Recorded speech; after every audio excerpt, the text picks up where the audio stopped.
Good morning class.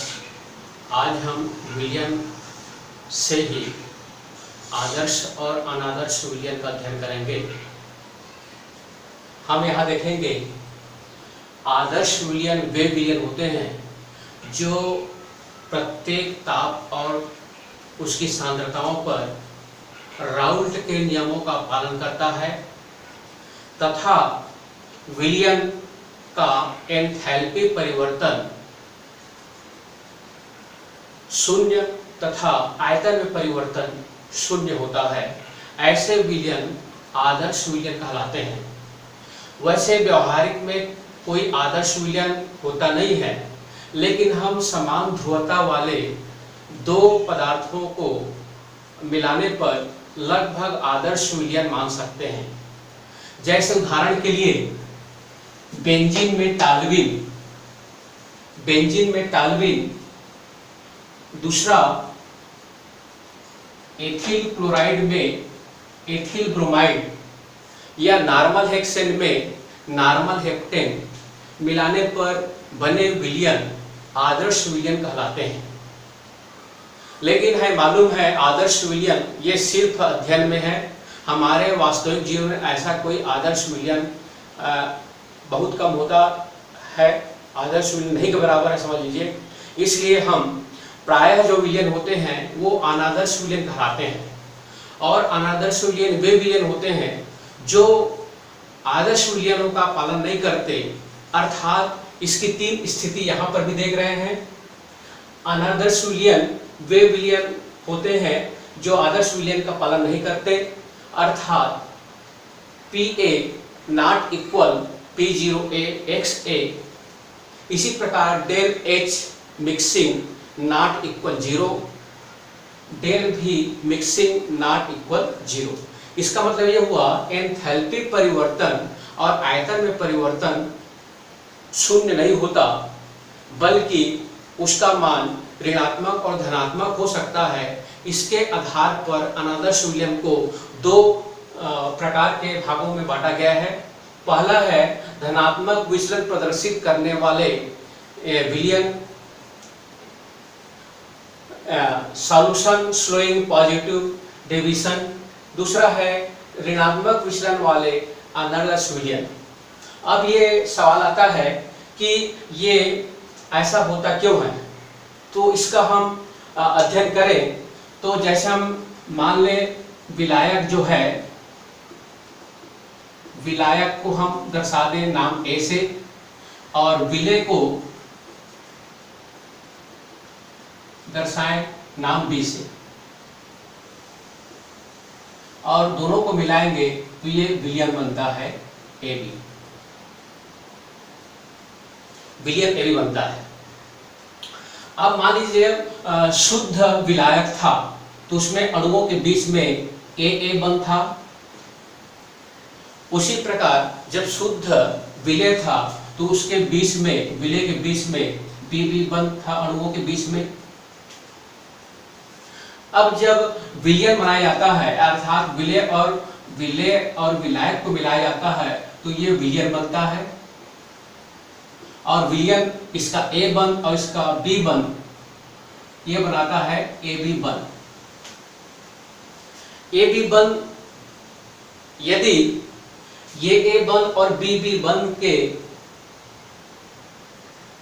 विलायक के AA बंध और विलय के BB बंध और विलियन के AB बंध में यदि कोई परिवर्तन नहीं होता, अर्थात जितना प्रबलता से AA बंध है, BB बंध है और ABB बंध है, तो उस कंडीशन पर ऐसे विलियन जो है इसमें कोई परिवर्तन नहीं होगा, आदर्श विलियन होते हैं। जैसे यहाँ पर देख रहे हैं आदर्श विलियन के परिभाषा में।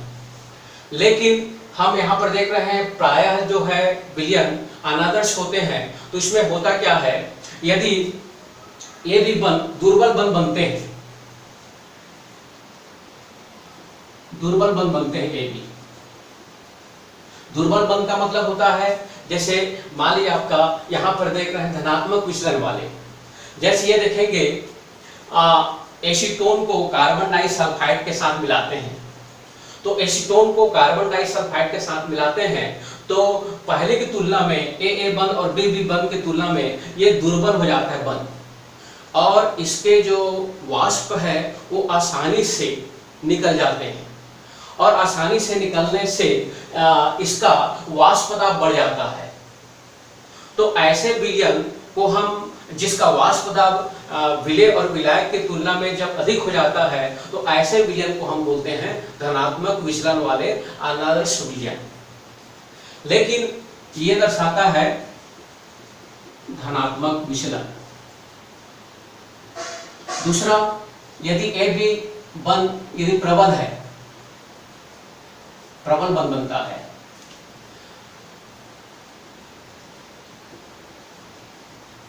तो प्रबल बंध बनता है, जैसे मान लिया आपका यहां पर है एसीटोन है CH3COCH3 और है क्लोरोफॉर्म CHCl3, यानी इसको मिलाते हैं तो इसके बीच में एक हाइड्रोजन बंध बन जाता है, और हाइड्रोजन बंध बनने के कारण इसके जो अणु है वो नजदीक आ जाते हैं।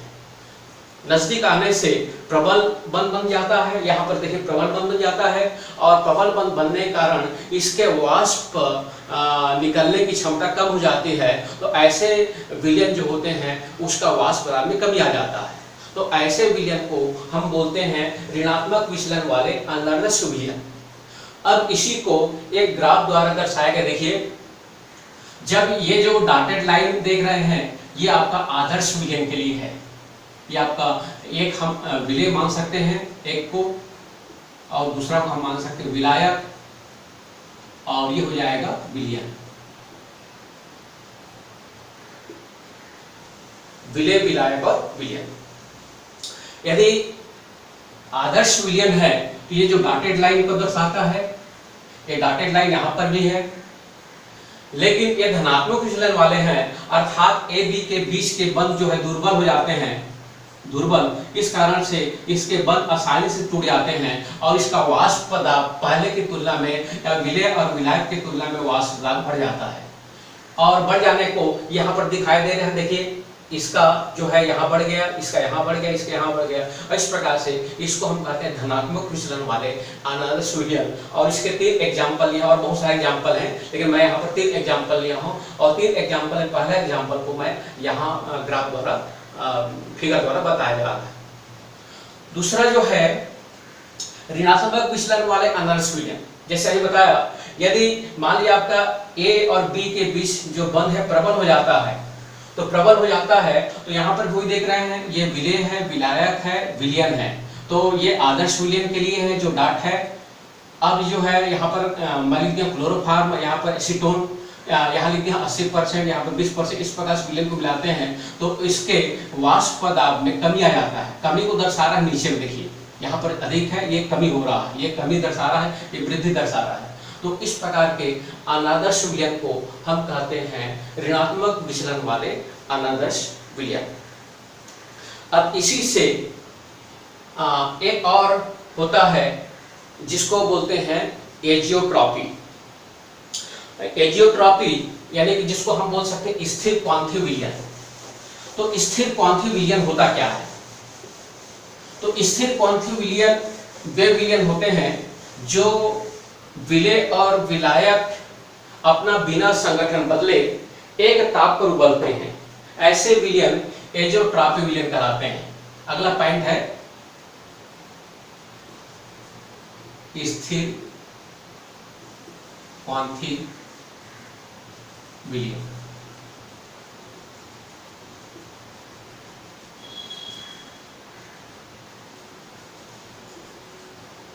एजियोट्रॉपी सॉल्यूशन। अब देखिए एजियोट्रॉपी सॉल्यूशन या स्थिर क्वांथी विलयन क्या होता है। तो जब विलेय और विलायक को जब एक साथ मिलाया जाता है तो विलेय विलायक अपने ताप पर न उबलकर एक निश्चित ताप पर उबलते हैं, और यह निश्चित ताप उन विलेय विलायक के ताप से अधिक भी हो सकते हैं या उसके ताप से कम हो सकते हैं।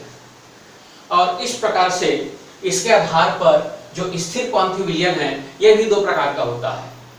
पहला होता है निम्न स्थिर क्वांथी विलयन, निम्न स्थिर क्वांथी विलयन, और दूसरा होता है उच्च स्थिर क्वांथी विलयन।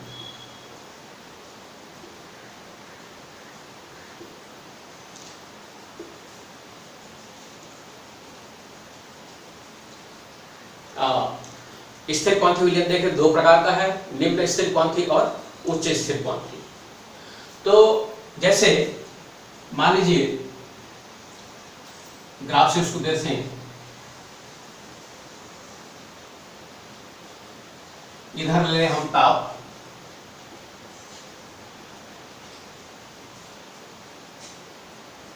और इधर लिख सकते हैं मोल प्रभाष।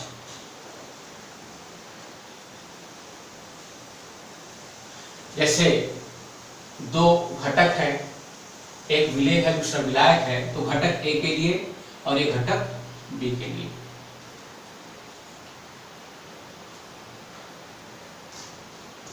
अब यहां पर जब घटक ए में बी को मिला जाता है, जैसे यहां पर हम लिख देते हैं पहले निम्न स्थिर क्वांथी विलयन के लिए,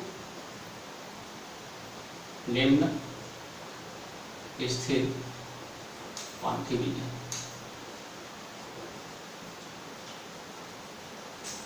तो देखिए निम्न स्थिर क्वांथी विलयन क्या होता है,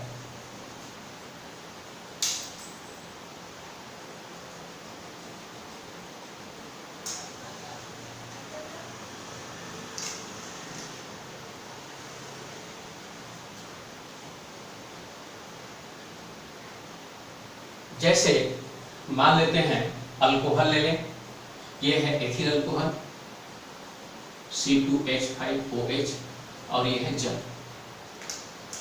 H2O।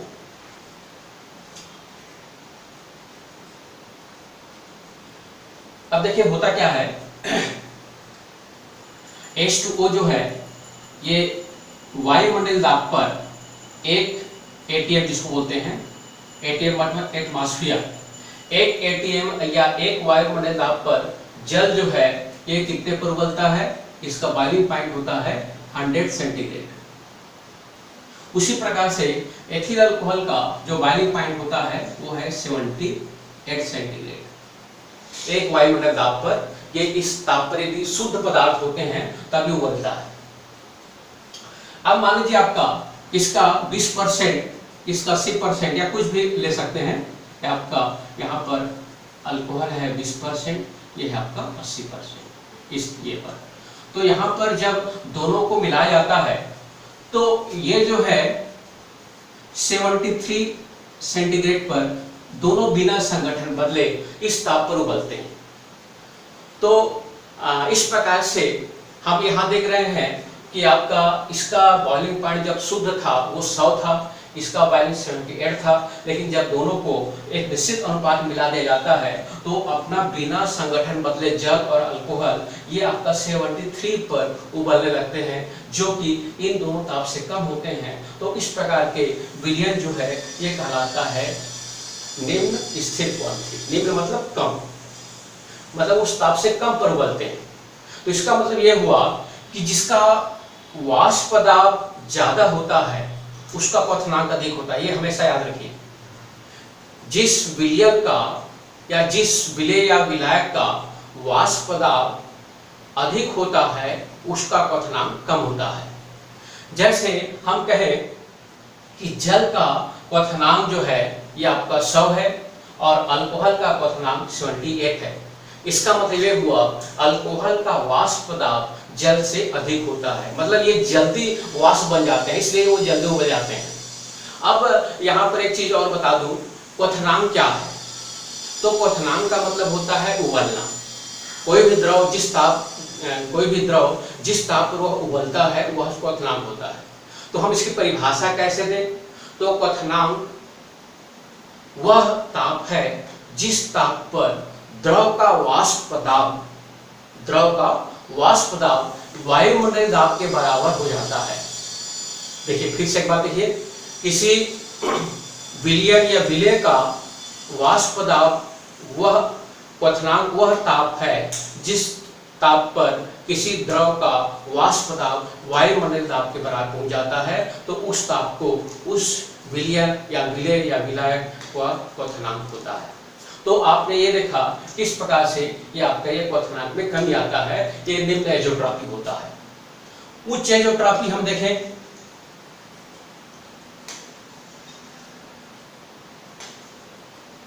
तो उच्च एजोट्रॉपी में जैसे HCl है और जल भी ले लें तो जल का वही है, ताप जो है 100 है और HCl का जो ताप है 108 है।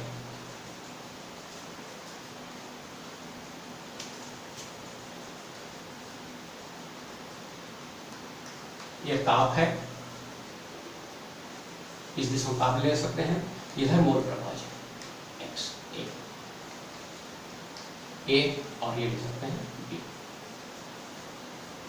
यहां पर 108 है,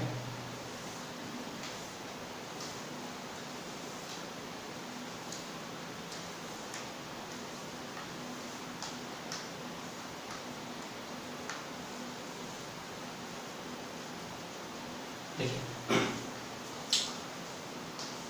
ये जो है लगभग 110 है।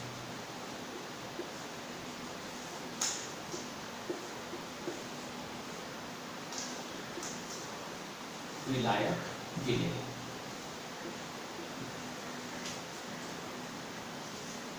देखिए यहां पर इसको हम HCl और H2O के बीच यदि हम करते हैं तो इसके लिए हम अभी देखे हैं A जो B बनता है, A B बंद क्या होता है, प्रबल हो जाता है। यहाँ पर A B बंद दुर्बल है। अब प्रबल होने के कारण क्या होता है, A अणु B अणु से प्रबलता से जुड़े होते हैं और इस कारण से इसको तोड़ने के लिए अधिक ऊर्जा की आवश्यकता होती है। तो ऐसे विलयन जैसे मैं बताया जिसका वाष्प दाब जो है वो कम हो जाता है, उसका क्वथनांक बढ़ जाता है जैसे अभी बताया मैं। तो यहाँ पर हम देख रहे हैं कि पानी जो है 100 पर बॉयल हो रहा है और जो HCl है 108 पर बॉयल हो रहा है। इसे देख रहे हैं ग्राफ से थोड़ा सा ऊपर बना है। अब जब दोनों को मिलाया जाता है, HCl में जल मिलाया जाता है या जल HCl मिलाया जाता है तो उस कंडीशन पर ये HCl का विलयन 110 पर उबलने लगते हैं, जो कि इन दोनों के तापों से क्या होता है, ये ताप अधिक होता है। इस बिंदु पर ताप अधिक होता है, इस बिंदु पर ताप देख रहे हैं 110 है, यहाँ का ताप 100 है, यहाँ पर ताप 108 है। तो इस दोनों ताप से क्या होता है, ये अधिक होता है, इस अधिक ताप को उबलने लगते हैं। तो ऐसा जो विलयन होते हैं वो कहलाते हैं उच्च स्थिरपंथी, मतलब उच्च मतलब अधिक स्थिरपंथी। इस प्रकार से ये जो है अपना व्यवहार दर्शाते हैं स्थिरपंथी विलयन।